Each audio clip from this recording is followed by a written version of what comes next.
Your sister can help us. Although just a handmaiden, she has Marjorie Tyrell's favor. And Lady Marjorie's betrothal to the king may be enough to keep the Boltons at bay.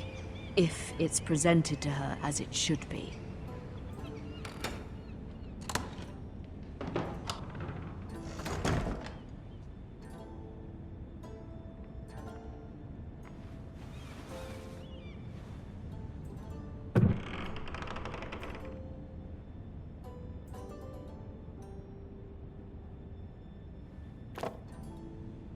It was very kind of Lady Marjorie to give this to me. It once belonged to Lady Olenna.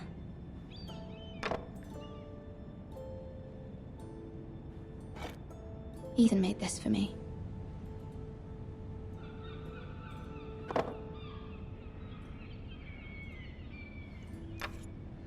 Asher sent me this coin to remember him. What a strange place, Essos.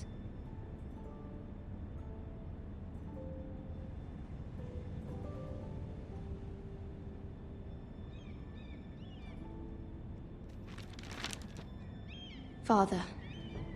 Much excitement here in King's Landing for the coming wedding. Lady Marjorie has proven to be quite popular throughout the city. I do wish you and Mother could come, although I know it would be impossible under the circumstances. I miss all of you, and I look forward to the day you can.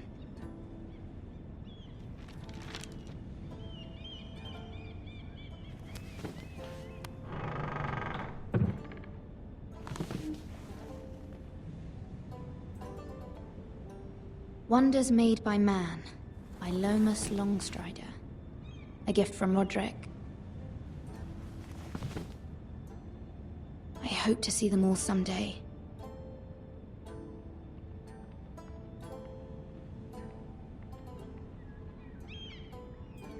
King's Landing. I wonder if it's sunny at Ironrath today.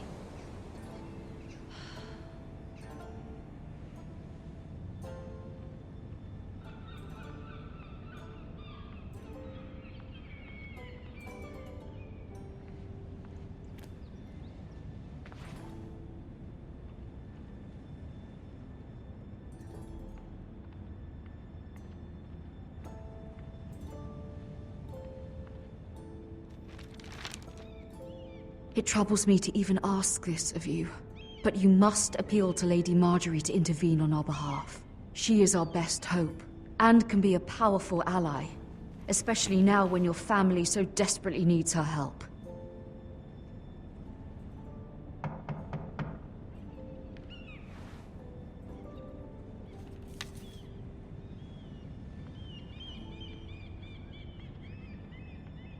One moment. Oh, sorry, milady. I didn't mean to disturb you. I can come back later if you'd like. No, it's fine. Come in.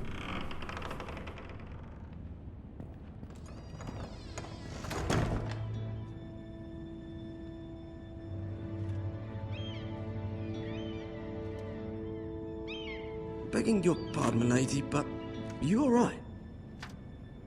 If you don't mind my asking, you seem rather upset. I'm just worried about my family. Ah, letter from home, is it? It's kind of you to ask. Of course, milady. You've always been kind to me. Please hurry if you can. Lady Marjorie will be here any minute. Of course, milady. You work for Lady Marjorie? I may be wrong, but it seems like you do. I'm her handmaiden. That's what I thought. I've seen you with her before. You seem like good friends. I saw Lady Marjorie just this morning, outside the Royal Sept, talking to Queen Cersei. Cersei?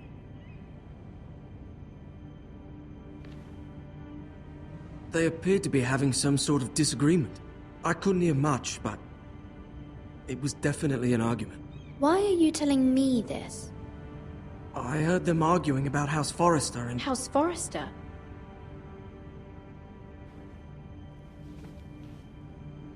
I thought you'd like to know. Forgive me if I was mistaken. I hope you're not in any kind of trouble. Most people don't tend to notice a callboy. Not in King's Landing, with so many lords and ladies about. You see and hear all sorts of things when people don't even know you're there. Good night, milady.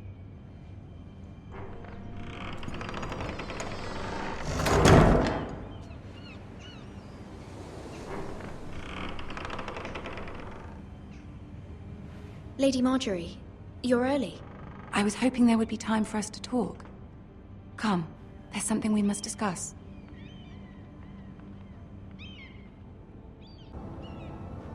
From the day you arrived in Highgarden, I've thought of you more as a friend than as my handmaiden. A dear friend, in fact. Thank you, my lady. And you know how I feel about what's happened to your family. I feel your pain as if it were my own. What you've suffered is beyond imagining. And your poor family as well. You're very kind, my lady. Of course, Mira, but you must not despair. We will get through this together. You must understand there are limits to what I can say, especially here in King's Landing, now that I am to be queen. To have a handmaiden from the north whose family fought for Robb Stark. It raises questions at a time I can least afford.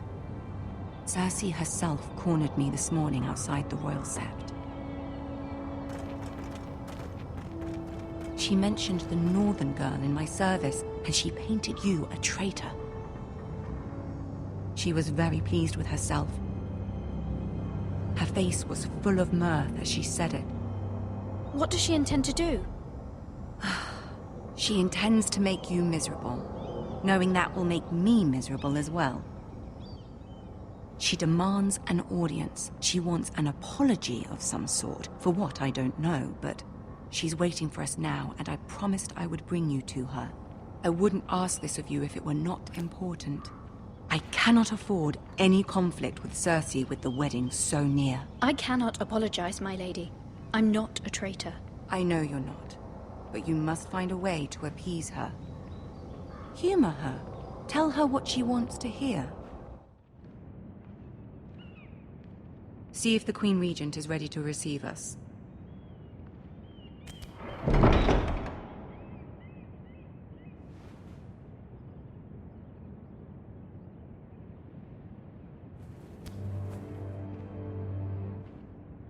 You'll be fine. I know you will. You may feel one thing, but you must say another.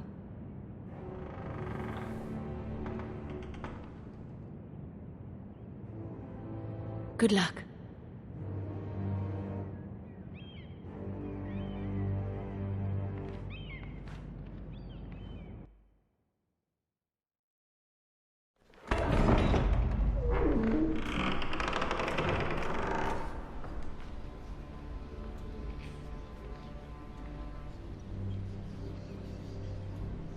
You can do this.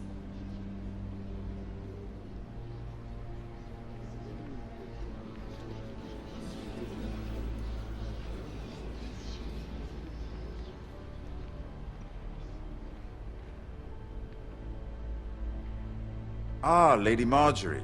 Aren't you looking lovely this evening? Lord Tyrion. Your Grace? With your permission, allow me to introduce Lady Mira of House Forrester.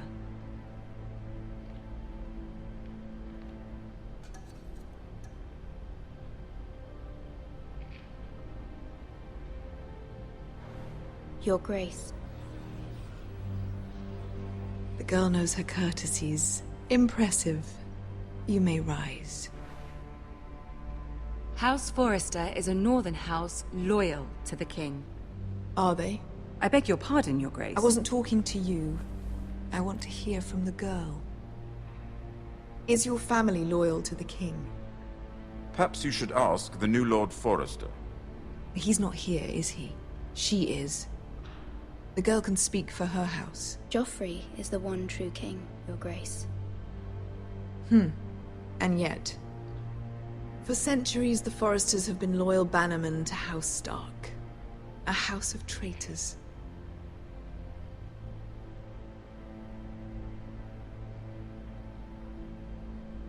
They were the Wardens of the North. We all served at the pleasure of the king. Clever girl. Perhaps too clever for her own good. The girl did name Joffrey as the one true king. Is your house willing to swear fealty to your new liege lord, Roose Bolton?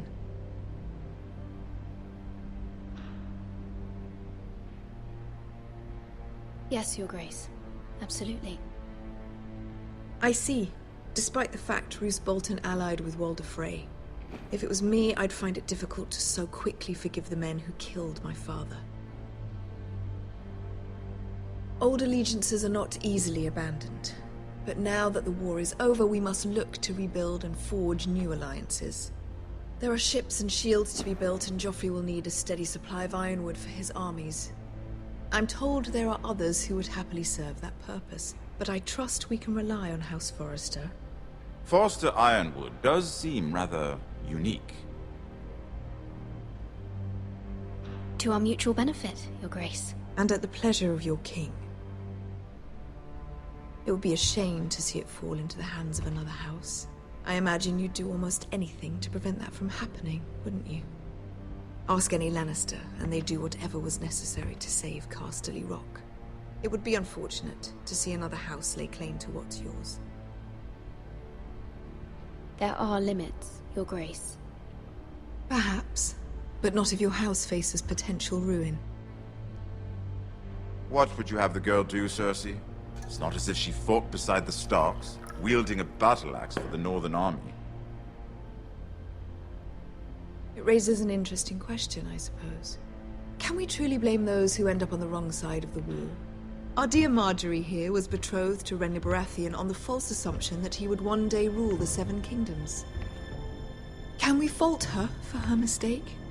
Should she be held accountable?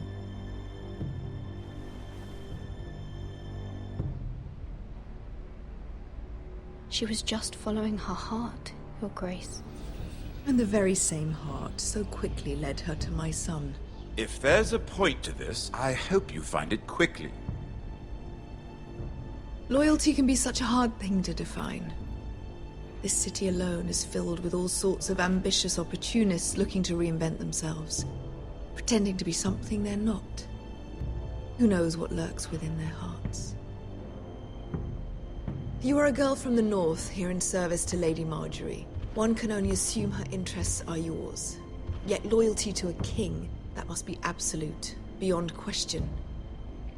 And if your loyalties were to become conflicted between your king and the very person whom you serve, what would you do then?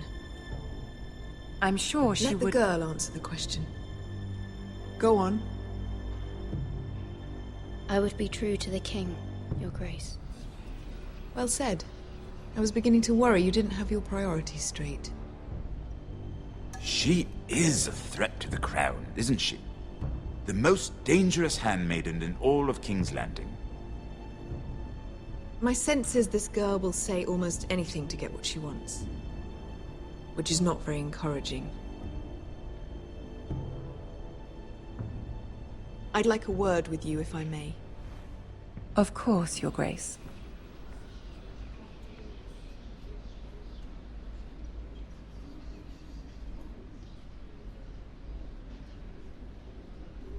I'll walk you out. This may come as a surprise, but I met your father once, at the tourney at Lannisport. Even then he didn't trust Roose Bolton. We only spoke briefly, but your father struck me as an honorable man. You have my condolences for his loss. These would be trying times for your family, even under the best of circumstances. Thank you, Lord Tyrion. That's very kind of you to say. That certainly took courage. To so publicly declare your loyalty to Joffrey for all to hear. Poor Lady Marjorie was humiliated, although Cersei seemed quite pleased. It was quite the first impression. I, of course, found it all highly entertaining. I was trying to appease her. I think that was clear to everyone. My sister and I have our differences. She takes great pleasure in her little charades. I take mine in thwarting them. We must find our amusements where we can. She threatened to give your ironwood to another house. It is the Master of Coin who decides such matters. The Crown needs boats. Boats need wood, and I speak for the Crown in this regard, not her. What are you suggesting? I suppose the Crown could be persuaded to secure ironwood from House Forrester. Lady Marjorie might not look favorably on such an alliance, and it would infuriate Cersei. Although what would be amusing for me might prove rather dangerous for you and your house. Are you willing to risk that? It may be far too dangerous. In fact, forget I even suggested such a thing. It's a risk I'm willing to take, Lord Tyrion. Please. You are a brave girl, aren't you? I'll consider it. Now, if you'll excuse me, I promised Sansa I would join her for dinner tonight. 3 beautiful bottles of Dornish wine await my arrival. The mere thought of them makes me thirsty already. Thank you for the advice, Lord Tyrion. Just be careful. This is not the North. King's Landing can be a nest of vipers to the uninitiated.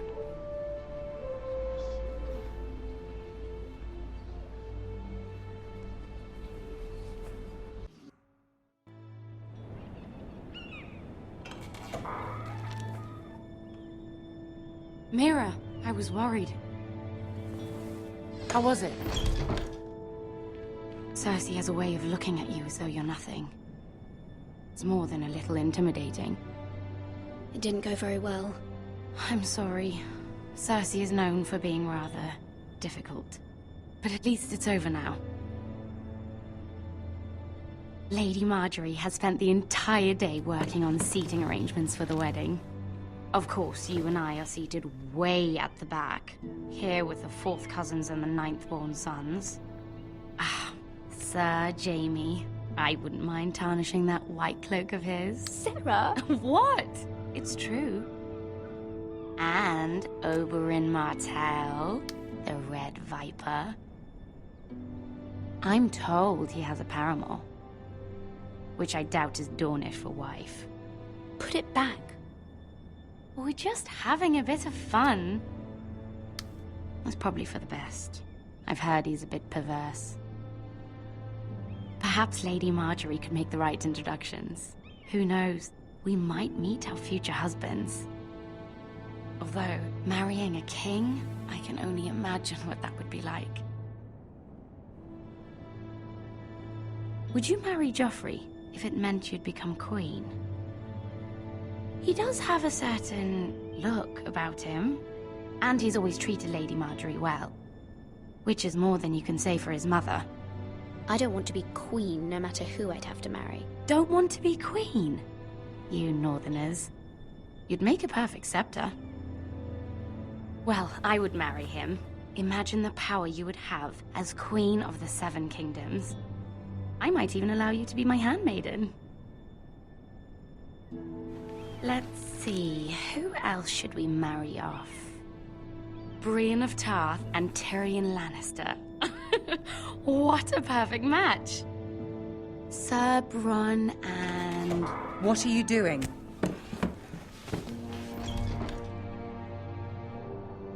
Well?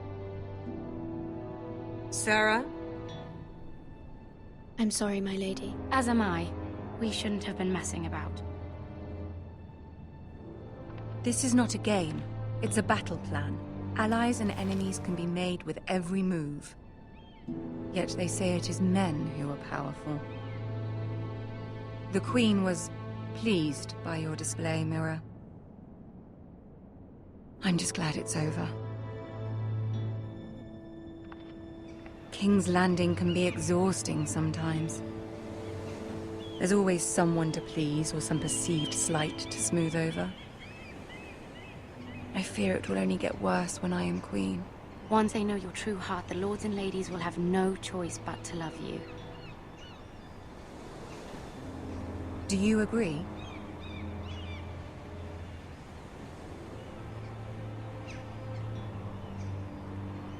It doesn't matter what you feel. It only matters what you say. You learn very quickly. You were brave agreeing to obey the Boltons. That cannot have been easy. I know you must fear what Lord Bolton might do to your family. I do appreciate your willingness to appease her, as difficult as it may have been. Thank you, my lady. There's been something on my mind. Something important. My mother wanted me to ask a favor of you. For my family. But as you said, you're in a delicate position now with the wedding so near. And I would never want to jeopardize that. Soon I will be queen. And maybe then I'll be in a better position to help you. But for now we must both be cautious.